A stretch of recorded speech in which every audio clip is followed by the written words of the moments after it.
une exposition vernissage lancée officiellement à la place Tabera de Parakou ce samedi 6 novembre 2022.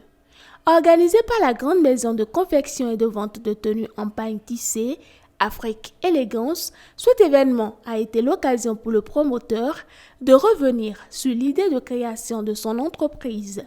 La création de Afrique Élégance répond à un besoin et à un constat que nous avons fait il y a quelques années. Ce 8 novembre 2022, cette tenue au siège de la TDA 2 dans la cité des Candis-Sounon, une cérémonie officielle de remise d'équipements aux producteurs de maïs et de riz paddy. D'une valeur globale de 70 486 750 francs, financée par le Programme national de développement des filières PNDF, ces équipements mis à disposition des producteurs sont composés de batteuses-vanneuses de riz, dégreneuses-vanneuses de maïs et de bâches, ceci dans le but de donner réponse aux différentes sollicitations de ces derniers. Démarrons le point des actualités de cette semaine avec une information nationale.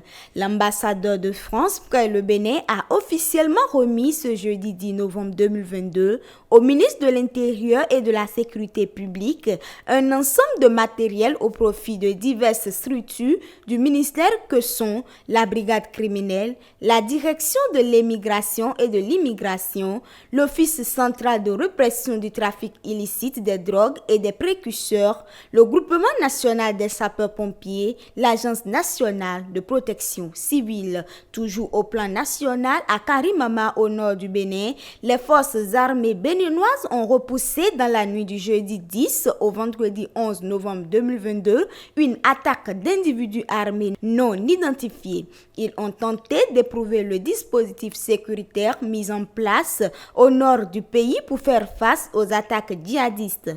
Des coups de feu nourris ont été tirés entre assaillants et la garde républicaine. Aucune perte en vies humaines du côté des forces armées béninoises. Hors de nos frontières, plus de 140 chefs d'État et de gouvernement sont réunis à Sharm el-Sheikh en Égypte pour tenter de relancer l'action contre le réchauffement climatique. Ce 7 novembre 2022, les dirigeants africains ont appelé les pays responsables des émissions historiques, les pays riches à assumer leurs responsabilités en versant les financements promis aux pays pauvres, d'autant plus que ces pays rendent d'immenses services climatiques, notamment grâce à leurs forêts. En Afrique du Sud, un syndicat de fonctionnaires a mené une grève jeudi 10 novembre pour réclamer de meilleures hausses de salaire. Après des négociations, le gouvernement sud-africain a décidé d'imposer une augmentation de 3% la première depuis 2018, mais elle est très loin d'être suffisante selon les grévistes. Pour finir, au Burkina Faso, le ministre du Développement industriel, du commerce, de l'artisanat et des PME a donné sa démission mardi 8 novembre. Nommé le 25 octobre dernier, Roch Donatien Nagalo était contesté par plusieurs associations de commerçants. Il explique que c'est pour donner toutes les chances au gouvernement de travailler dans la sérénité qu'il a pris cette décision, car sinon, il ne se sent coupable d'aucune malversation.